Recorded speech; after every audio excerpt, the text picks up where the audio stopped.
이제는 우주의 원리를 꿰뚫을 수 있다.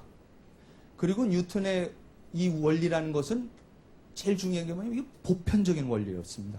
그러니까 무슨 말씀이냐면 우주에서 행성들이 떠돌아다니는 그 원칙이나 우리가 지구상에서 당구 칠 때의 당구 공들이 움직이는 원칙이나 똑같은 원칙으로 움직인다는 그런 보편적인 어느 상황에서나 적용 가능한 그 기가 막힌 원칙을 인간의 머리로서 간단한 수학 공식으로 풀어냈다는 것입니다.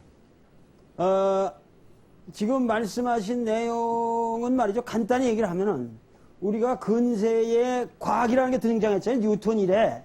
그러니까 과학이라는 게 등장을 해서 그 세계가 우리가 이렇게 변해왔고 서양에서는 그 이제 과학은 서양이 먼저 만든 거니까 그래가지고 먼저 만들어 갖고 거기에 맞춰서 그 과학을 만들어낼 수 있었던 것이 인간의 이성이라는 능력이란 말이에요.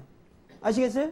그러니까 그 이성의 능력을 신뢰하는 철학이 뭐겠어요? 그게 계몽주의라는 거라 이 말이야. 그리고 계몽주의의 완성자들이 칸트라든가 헤겔 이런 사람들은 결국 인간은 이성적 존재이고 인간은 이성을 가졌기 때문에 도덕적으로 신뢰할 만하다 하는 강력한 믿음 속에서 근대가 형성되었다. 그런데 이 근대를 우리는 이제 20세기로 들어오면서 어떻게 그 서양 사람들이 이 근대라는 거에 대한 신뢰가 어떤 계기로 해서 붕괴가 되고 그 붕괴된 계기들을 어떻게 사상가들은 또다시 그 탈근대라는 근대를 벗어나려는 몸부림을 했겠느냐 하는 얘기로 한번 들어가 봅시다.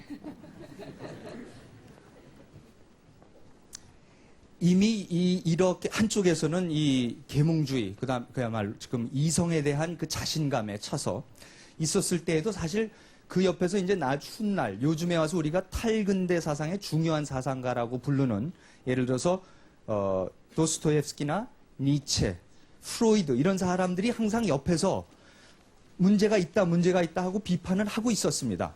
그러니까 프로이드는 가장 인간의 본원적인 거를 이드라고 봤잖아요. 근데 이거 이성은 아니잖아요. 그죠? 예? 그러니까 인간의 본질적 규정에서 달라졌다 그 말이지.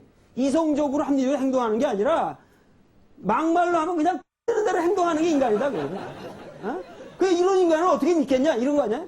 이런 인간을 어떻게 믿겠냐? 그러면 근대가 안 되는 거야. 근대 이성주의가 안 되는 거야. 그런 거를 정난하게 프로이드 같은 사람 벌써 내놓기 시작하고 니체는 그 질서 정연하게 이 세계를 움직이는 그거 죽여버려라 이거야.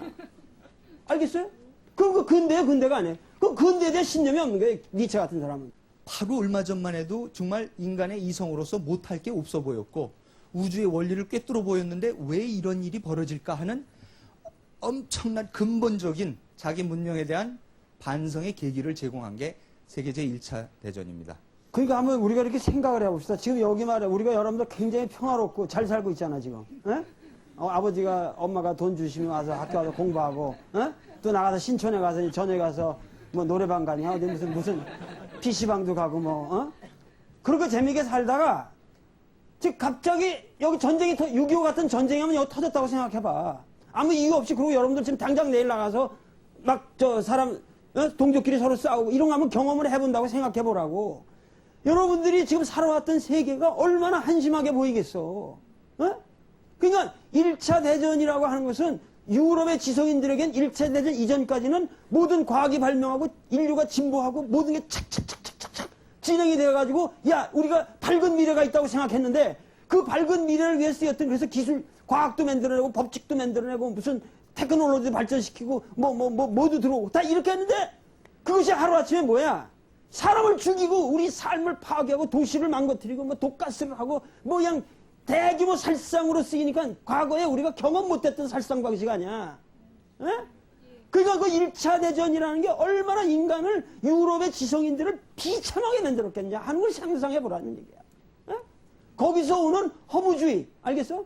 이런 게 니힐리즘이 되고 이런 게 다다이즘이 되고 아시겠어요? 예술적으로 표현되기 시작하고 이제 20세기 들어오면은 그러한 질서감이 깨지면서 어떻게 우리가 이러한 우리의 과거의 여태까지 근세 이성주의라든가 근세 계몽주의가 표방했던 인간에 대한 신뢰를 어떻게 이제 우리는 감당할 거냐 이걸 어떻게 할 거냐 하는 고민에 빠지지 않을 수 없게 될 거라 이 말이지. 자 감사합니다. 1917년 한창 1차 대전 중에 러시아에서는 근데 또 하나의 세계사적인 사건이 일어나죠. 그때 러시아 혁명이 일어납니다. 그래서 하루아침에 제정 러시아가 무너집니다. 그렇게 강해 보였던 구체제가 무너지면서 그 3월 러시아 혁명이 10월에 볼셰비키 혁명으로 이어지면서 불과 5, 60년 전에 칼 막스라는 어떤 사람이 예견하던 그러한 세계가 이 자본주의 문명, 이 근대 문명이 뭐가 굉장히 잘못되고 있다. 이 문명은 사실은 공산사회로 가고 있는 것이다라고 예견을 했었는데 그 예견이 바로 이 참상을 겪으면서 근본적인 회의를 하고 있는 유럽 사람들한테 현실로서 그냥 다가온 것이 그게 바로 볼셰비키 혁명입니다. 그러니까 제가 생각하기에 말이죠. 나는 막시즘이라는 것을 탈근대적인 거라고 보지는 않거든요. 막시즘도 일종의 계몽주의의 그런 어떤 이성주의적인 구조 속에 있는 거라고 보지만은 그러나 19세기까지 내려오던 어떠한 서구의 산업사회라든가 거기에 대한 이성적 신념에 대한 아주 결정적인 도전을, 회의감을 품은 사람 아니겠어? 막스라는 사람은. 그런데 그런 것이 뭐냐면 이 근대사, 그러니까 탈근대 사상적인 요소랑 이제 연결을, 브리징을 해주는 거죠. 그러면서, 이제 이 막시즘에 대해서 이 자유주의자들이라든가 이런 사람들이 반동적으로 또 형성이 되고, 아시겠어요? 그 자유주의자들이 형성되고, 그런 자유주의자들이 지금 바이마르 공화국 같은 그런 데서 어떠한 새로운 합리적인 실험을 해보려고 그러는데, 그것이 또다시 결정적으로 지금 대공황을 맞으면서 또 한 번 붕괴된단 말이야, 본원적으로. 예? 그러니까 이러한 붕괴된 질서 속에서 우리가 앞으로 어떻게 살아야 될 거냐. 지금 말씀하셨던 그런 예를 들면 나는 어렸을 때부터 상당히 그런 거 많이 읽었지만은 T.S. 엘리어트의 황무지라든가 이런 것들 다 하여튼 그런 이 근세에 대한 신념을 다 포기한 그런 얘기들이란 말이죠. 그러니까 그런 것들이 소위 말해서 이 대공황을 받으면서 이제 거기에 대한 신념이 붕괴되면서 나오는 것이 소위 말해서 나치즘이라는 거가 되겠는데 그것 좀 한번 설명해 주세요. 나치즘. 그 바이마르 공화국의 붕괴는 1933년에 투표를 통해서 히틀러가 집권을 합니다. 혁명을 통해서 집권하는 사람이 아닙니다. 그 합리적인 독일 사람들이 직접 자율적으로 자발적으로 투표를 해서 히틀러의 나치당을 집권을 시킵니다. 그런데 이 나치당의 그 목소리가 그 당시에 그렇게 설득력을 가졌던 이유는 바로 자유주의도 아니고 자본주의도 아니다. 그것을 국가사회주의라는 또는 민족사회주의라는 새로운 형태로 그거를 한번 만들어보자. 그래서 그게 나치라는 게 이게 내셔널리즘하고 소셜리즘을 짬뽕한 말이에요. 예? 그러니까 그래서 나치라는 말이 생긴 거예요, 독일어로. 예? 그러니까 나치널리즘 그렇게 돼요. 그래서 그 당시로서는 어떻게 보면 요즘에 우리가 제3의 길이라는 얘기 참 많이 하지 않습니까? 자본주의도 아니고 사회주의도 아니다. 바로 말하자면 벌써 지난 세기가 됐네. 지난 세기 초에 20세기 초반에 나름대로 자유주의도 아니고 그러니까 자본주의도 아니고 사회주의도 아닌 거를 해보자.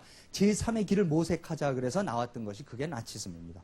지금 이 나치라고 하는 것은 그런 의미에서 이 사람들은 소셜리즘을 빌려왔다지만